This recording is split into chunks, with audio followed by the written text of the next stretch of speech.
Hola hermano, ¿cómo estás? Hoy es viernes 11 de abril de 2025.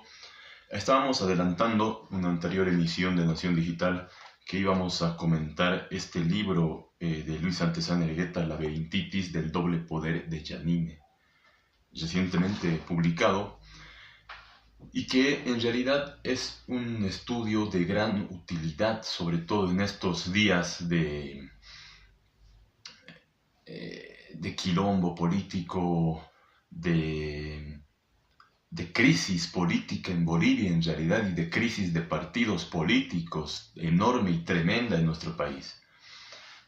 Antezana, periodista ya de larga trayectoria, que estuvo en la Revolución del 52, en todo ese sistema nacional, recién hemos conmemorado el 9 de abril, que participó en la autopsia como periodista de La Nación, del diario que dirigía Augusto Céspedes, cubrió la autopsia del jefe falangista Óscar Únzaga de la Vega, un gran periodista, histórico, autor de libros como Historia Secreta del MNR, sobre la reforma agraria, etc.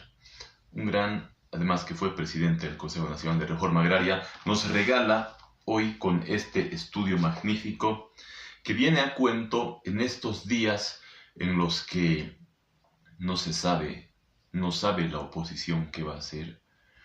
Los partidos, nos dice Antezana, muy similar a lo que ocurría cuando el pueblo de Bolivia arroja al califa, como dice Antezana, Evo Morales, del país, cansado de sus atropellos, de sus abusos. Nos dice: el desarrollo de la crisis política y los diversos sucesos que pusieron fin al gobierno de Evo Morales dejan ver con claridad el lamentable estado de los partidos políticos, excepto uno que otro, pues en los momentos decisivos carecían de suficiente imaginación para ver el fondo de los acontecimientos y su inmediato futuro. Casi todos ellos se revelaron como montones de ladrillos rotos. Y es exactamente lo que está pasando hoy. Los partidos, y más que los partidos que hoy casi no existen en el país, los dirigentes políticos que existen, Samuel Doria Medina, Jorge Tuto Quiroga, Manfred Reyes Villa y los demás que son en realidad de segundo plano, no pueden ver el fondo de los acontecimientos. No ven el fondo de los acontecimientos, que en realidad es el hecho de liberar a Bolivia. Hoy que Bolivia va a cumplir 200 años, necesita una nueva libertad de 20 años de un sistema que ha sumido al país en la desolación en la que hoy está trancado como los autos en las filas de los surtidores. Ese debe ser el principal debate hoy en día. Y también propuestas de fondo, como nos dice nuestro amigo Antezana. Sin embargo, esta quimera de la unidad, yo creo que sí puede darse de cara, por ejemplo, pueden hacerse alianzas, no importa, bueno, si es que un candidato va por su lado, el otro por otro, se pueden hacer alianzas, pero hay plazos para aquello.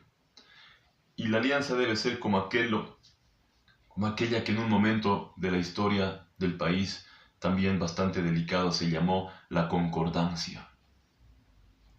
Algo así, necesitamos una concordancia que una a los bolivianos y hacer un frente uno solo, porque con 2 o 3 candidaturas de oposición al MAS ya sabemos cómo ha ido en las cerca de 5 elecciones que ha habido hasta hoy desde el año 2006. El fracaso total.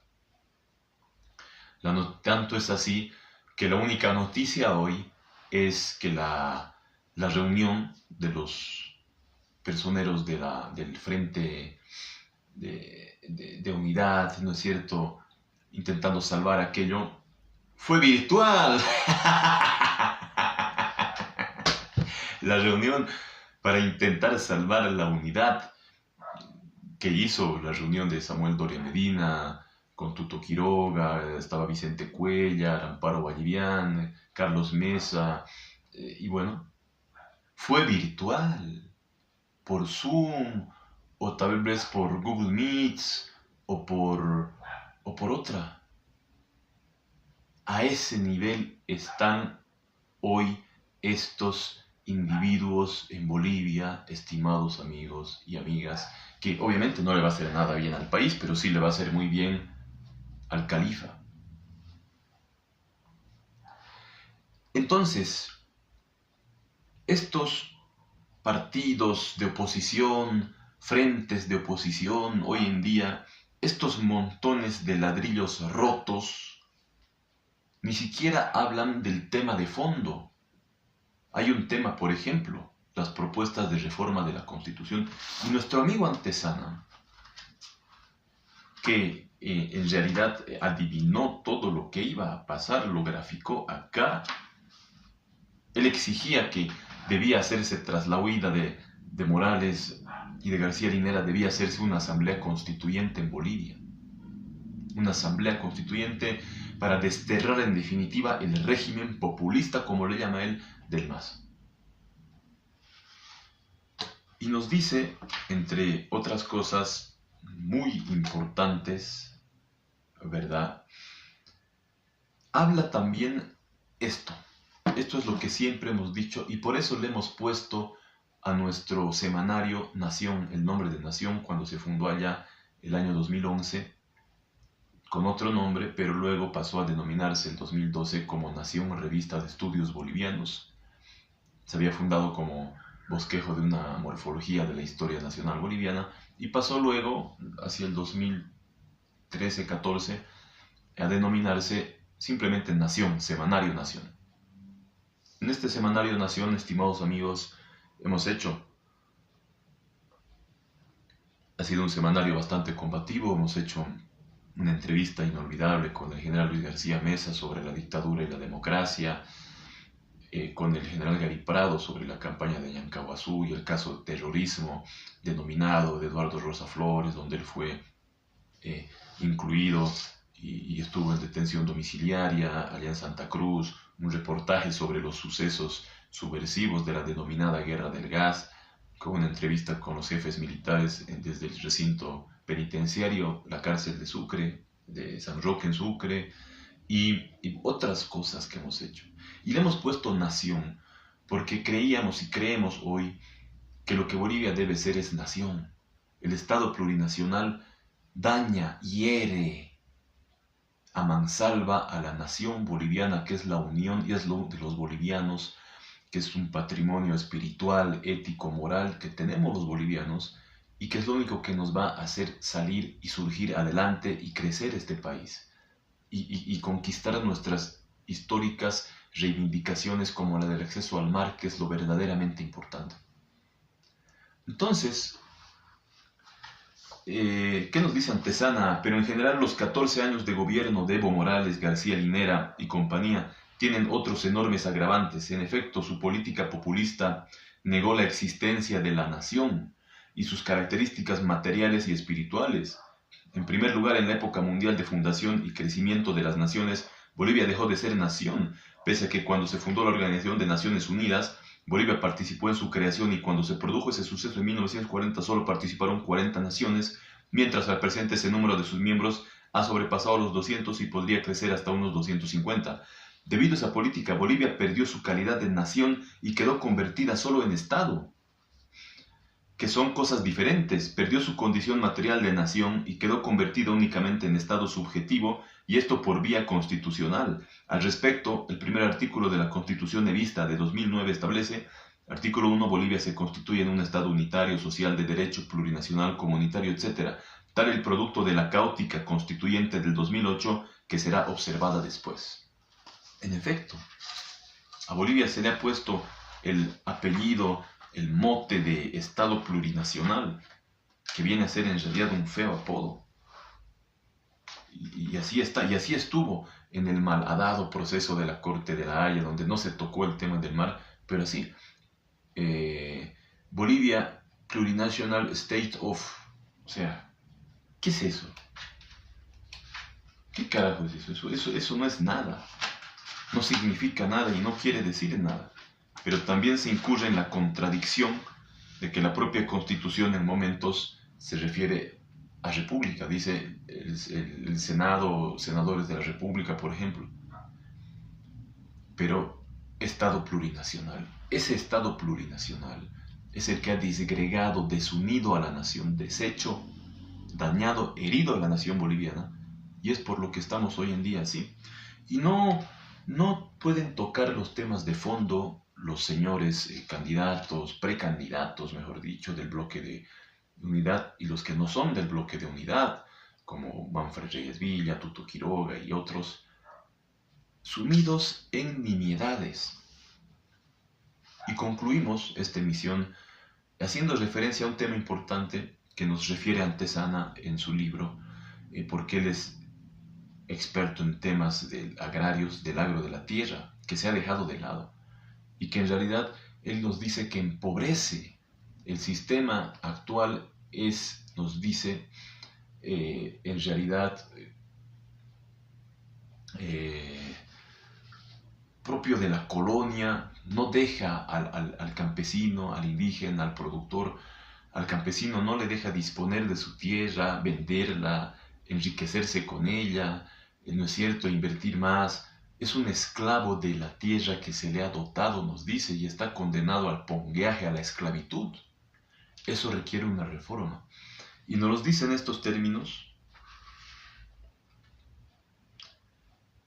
Al mismo tiempo, la ley de 1953 de reforma agraria estableció que los campesinos que hasta entonces trabajaban bajo el régimen de colonato pasen a convertirse en propietarios absolutos de las parcelas que ocupaban en usufructo y que la producción de las mismas no la entreguen al terrateniente en carácter de renta.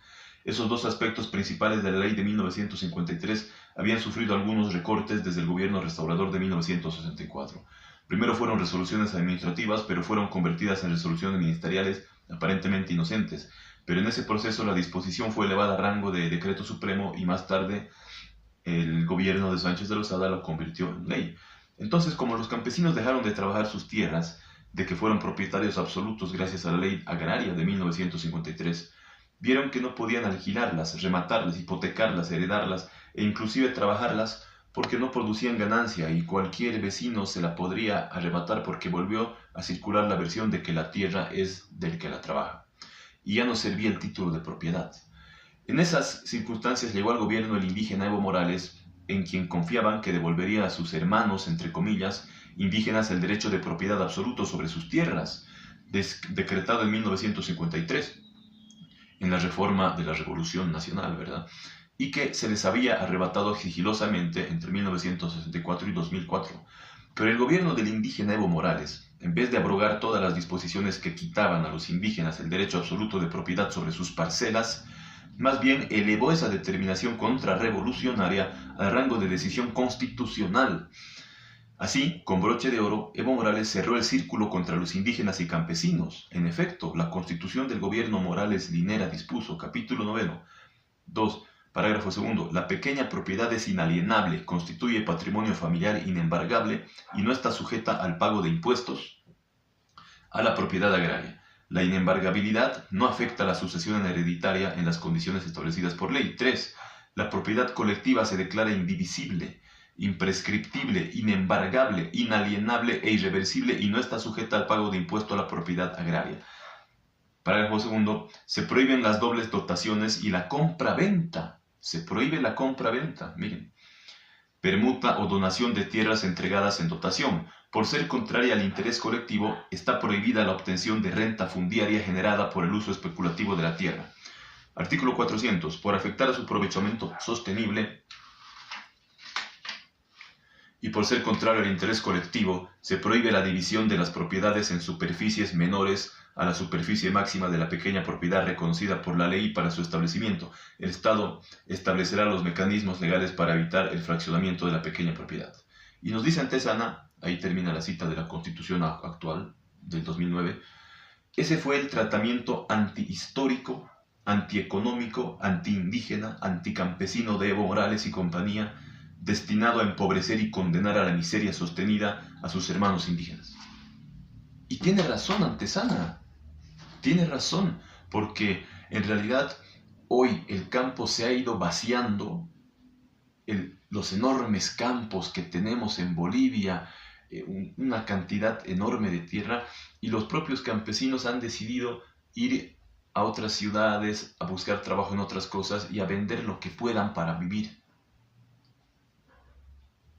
Hoy esos campesinos se han ido a vender en el Alto, que es una especie de ciudad-mercado, venden todo lo que pueden, en Santa Cruz igualmente, y en todo el país. Porque el campo, como dice antes Ana, no les da prosperidad. Y eso afecta a la misma calidad de vida de los bolivianos, a la producción de alimentos, a la exportación y a la generación de divisas. Antes Ana tenía razón.